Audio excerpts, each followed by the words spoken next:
আজকের গুরুত্বপূর্ণ আঞ্চলিক সংবাদে সবাইকে জানাই স্বাগতম। আজ হলো 8 জানুয়ারি, 23 পৌষ, বৃহস্পতিবার। আজকের সকালের বরাক উপত্যকা তথা আসাম এবং দেশের গুরুত্বপূর্ণ বিশেষ বিশেষ খবর হলো: গ্রিনফিল্ড বিমানবন্দর, ক্ষতিগ্রস্ত 20 পরিবারের নাম তালিকা থেকে কর্তন, শ্রমিকদের ধর্ণা বিক্ষোভে উত্তাল লালবাগ নিউ কলোনি, ম্যাজিস্ট্রেটের আশ্বাসে প্রত্যাহার। প্রাক্তন কেন্দ্রীয় মন্ত্রী কবীন্দ্র পুরকায়স্থের প্রয়াণে শোক প্রকাশ প্রধানমন্ত্রী ও বিজেপি সভাপতির।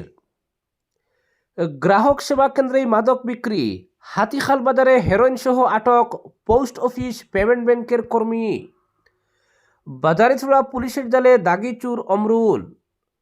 বুগালি সংক্রান্তির আগে মাছের দাম নির্ধারণে জরুরি নির্দেশ, টাস্ক ফোর্স গঠন হচ্ছে জেলায়, হানা হবে বাজারে, বললেন মন্ত্রী কৃষ্ণেন্দু। হাইলাকান্দি জেলা আদালতে বোমা বিস্ফোরণের হুমকি, চাঞ্চল্য, এলটিটিই আইএসআইয়ের নামে ইমেইল। পথ কুকুর কখন কামড়াবে বলা যায় না, প্রতিরোধী শ্রেয়। পথ কুকুর মামলায় পর্যবেক্ষণ সুপ্রিম কোর্টের।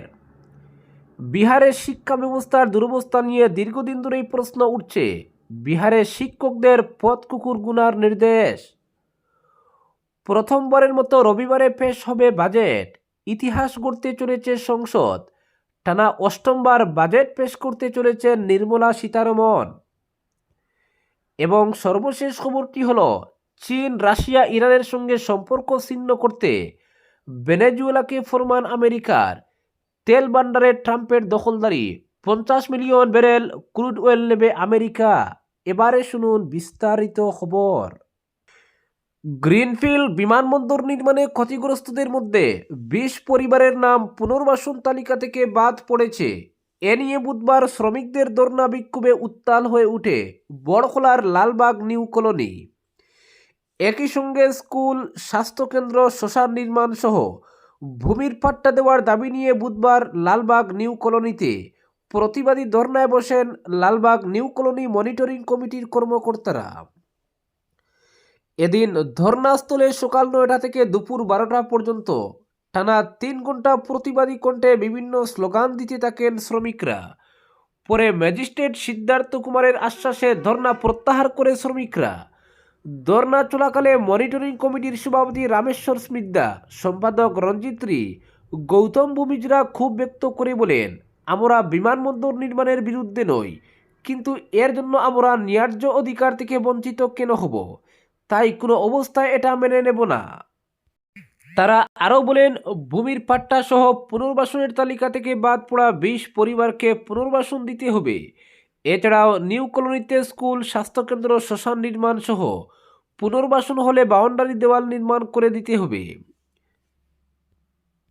পরবর্তী খবর, হাইলাকান্দি জেলা আদালতে বোমা বিস্ফোরণের হুমকি, তীব্র চাঞ্চল্য।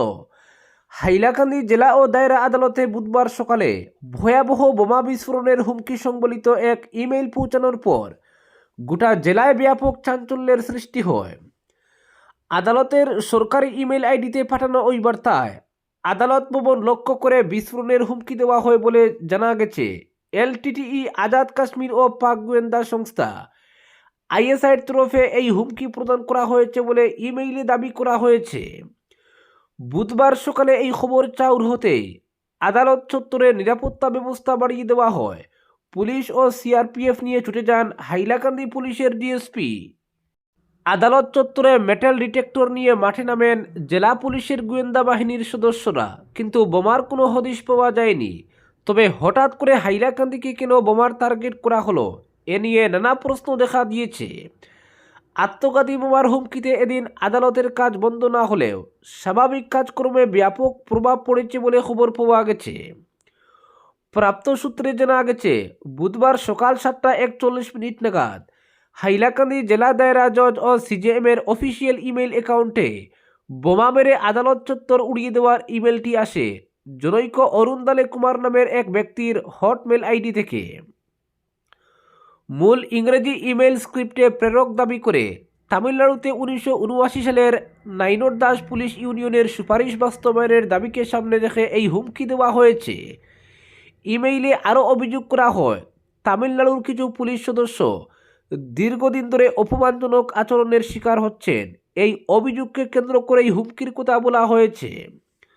সবচেয়ে উদ্বেগজনক বিষয় হলো, ইমেইলে প্রেরক বিদেশি জঙ্গি সংগঠনের নাম জড়িয়ে দাবি করেছে যে তৎকালীন এলটিটিই সদস্যদের সঙ্গে পাকিস্তানি গোয়েন্দা সংস্থা আইএসআইয়ের সঙ্গে যুক্ত কিছু ব্যক্তি এই ঘটনার সঙ্গে যুক্ত।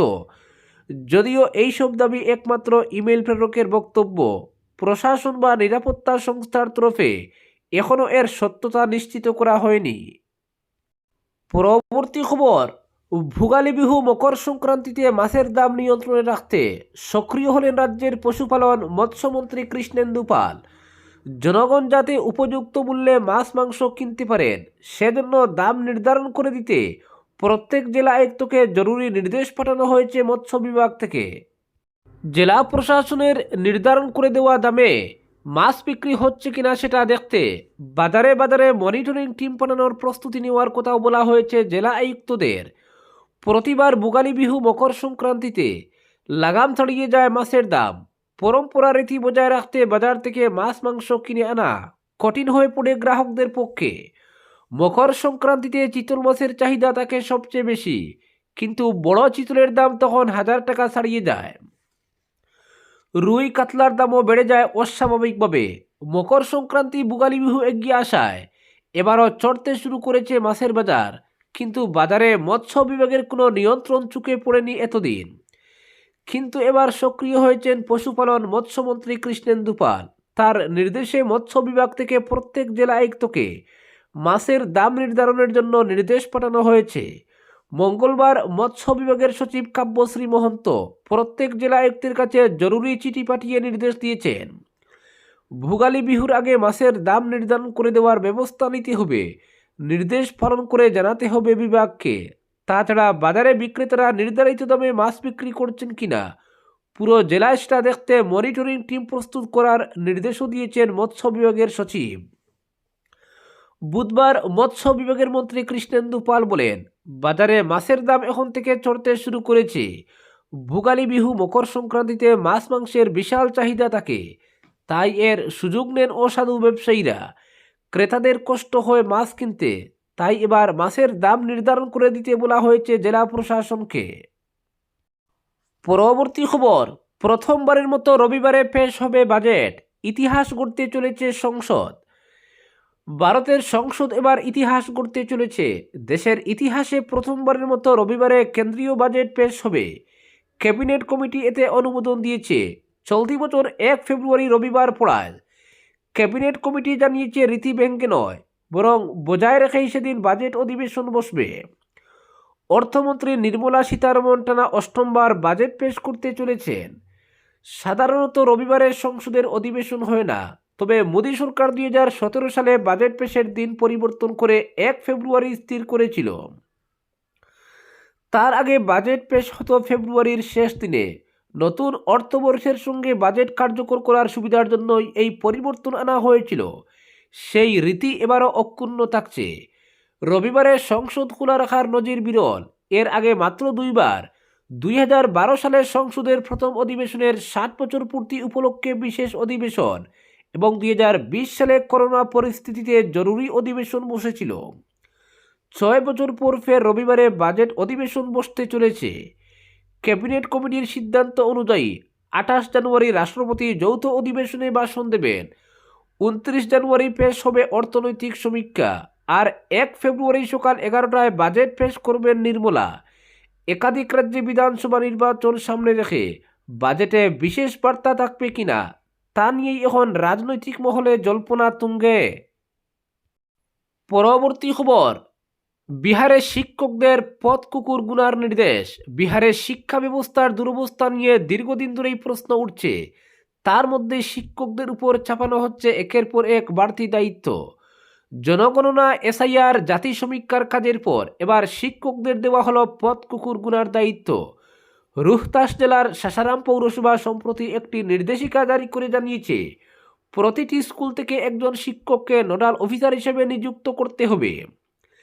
তাদের কাজ হবে স্কুল প্রাঙ্গণ ও আশপাশের এলাকায় থাকা পথ কুকুরদের সংখ্যা অবস্থা এবং নিয়ন্ত্রণের সম্ভাব্য ব্যবস্থা নিয়ে তথ্য সংগ্রহ করে একটি বিস্তারিত রিপোর্ট তৈরি করা। পরবর্তী খবর, চীন রাশিয়া ইরানের সঙ্গে সম্পর্ক ছিন্ন করতে ভেনেজুয়েলাকে ফরমান আমেরিকার।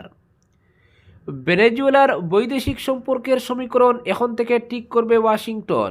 নিকোলাস মাদুরোকে ক্ষমতাচ্যুত করার পর মার্কিন প্রেসিডেন্ট ডোনাল্ড ট্রাম্পের প্রশাসন স্পষ্ট নির্দেশ দিয়েছে ভেনেজুয়েলার অন্তর্বর্তী সরকার 4 দেশের সঙ্গে কোনো সম্পর্ক রাখতে পারবে না।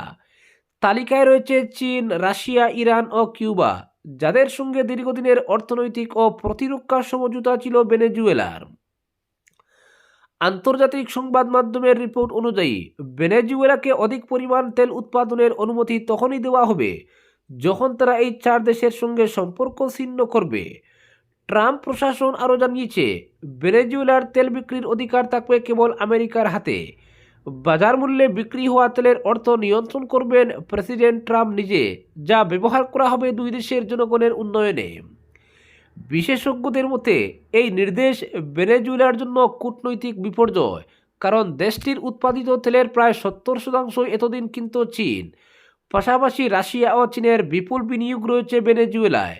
ফলে সম্পর্ক ছিন্ন করা মানে বিদেশ নীতির সম্পূর্ণ উলটপুরাণ, যা ভেনেজুয়েলার অর্থনীতিকে বড় ক্ষতির মুখে ফেলতে পারে।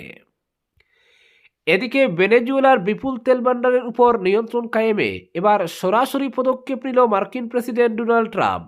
নিকোলাস মাদুরোকে ক্ষমতাচ্যুত ও হেফাজতে নেওয়ার পর বুধবার নিজের সোশ্যাল মিডিয়া প্ল্যাটফর্ম ট্রুথে ট্রাম্প ঘোষণা করেন ভেনেজুয়েলার অন্তর্বর্তী সরকার আমেরিকাকে 30 থেকে 50 মিলিয়ন ব্যারেল উচ্চমানের ক্রুড অয়েল সরবরাহ করবে। বাজার মূল্যে বিক্রি হওয়া এই তেলের অর্থ থাকবে তার নিয়ন্ত্রণে, যা ব্যবহার করা হবে দুই দেশের জনগণের উন্নয়নে। পরবর্তী খবর, কুকুর কখন কামড়াবে বলা যায় না, প্রতিরোধী শ্রেয়। পথ কুকুর মামলায় পর্যবেক্ষণ সুপ্রিম কোর্টের। কুকুরের মন বোঝা মানুষের পক্ষে সম্ভব নয়। কখন প্রাণীটি কামড়াবে বা দুর্ঘটনা ঘটাবে তা আগে থেকে অনুমান করা যায় না, তাই প্রতিরোধমূলক ব্যবস্থা নেওয়াই একমাত্র উপায়। বুধবার পথ কুকুর সংক্রান্ত মামলার শুনানিতে এই মন্তব্য করেছে সুপ্রিম কোর্ট। এদিন বিচারপতি বিক্রমনাথ, সন্দীপ মেহতা এবং এনবি অঞ্জরিয়ার বেঞ্চে মামলাটি উঠে। শুনানির সময় বেঞ্চ মন্তব্য করে রাস্তাঘাট পরিষ্কার এবং কুকুর মুক্ত রাখতে হবে। কুকুররা হয়তো কামড়াবে না, কিন্তু দুর্ঘটনাও ঘটে। রাস্তায়, স্কুলে এবং প্রাতিষ্ঠানিক এলাকায় কুকুরের প্রয়োজন কিসের? পশুপ্রেমীদের পক্ষের আইনজীবী কপিল সিব্বাল জানান, কোনো কুকুর দুরন্ত বা অবাধ্য হয়ে গেলে তাকে নির্বীজকরণ কেন্দ্রে নিয়ে গিয়ে পরে আবার ছেড়ে দেওয়া যেতে পারে। তবে কুকুরদের খাঁচাবন্দি করার প্রস্তাবে তিনি আপত্তি জানান। এ প্রসঙ্গে বিচারপতি মেহতা রসিকতা করে বলেন, এরপর তো কুকুরদের কাউন্সেলিং করাও যেতে পারে, যাতে তারা কাউকে না কামড়ায়। আবাসনবাসীদের পক্ষের আইনজীবী অভীষ্ট কুসুম গুপ্ত জানান, শিশুদের নিরাপত্তার জন্য কুকুরদের আবাসন থেকে সরানো উচিত। পাল্টা প্রশ্নে বিচারপতি মেহতা বলেন, কুকুর খাঁচাবন্দি হলে খারাপ লাগলে মুরগি ছাগলদের ক্ষেত্রে কি মত? উত্তরে সিব্বাল জানান, তিনি মুরগির মাংস খাওয়া ছেড়ে দিয়েছেন। এই মামলার পরবর্তী শুনানি বৃহস্পতিবার নির্ধারিত হয়েছে। আজকের বিশেষ সংবাদ এখানেই সমাপ্ত।